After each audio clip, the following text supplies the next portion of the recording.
Hello friends, I hope you are doing well. Today we'll talk about how to fix or how to solve the problem of Glip screen recorder app weekly icon settings. In this page, you will click on apps, default apps, app settings. In this list, you will search about the application of Glip and you click here. Then in this page of app info, you will click on first stop and you click OK. Here you will enter to storage.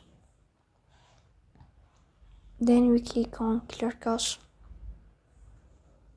In the end, you will turn off your phone and you will wait a moment to restart your phone again to fix that problem. So that's all. Don't forget to support us by like and subscribe. See you next time and thank you for watching.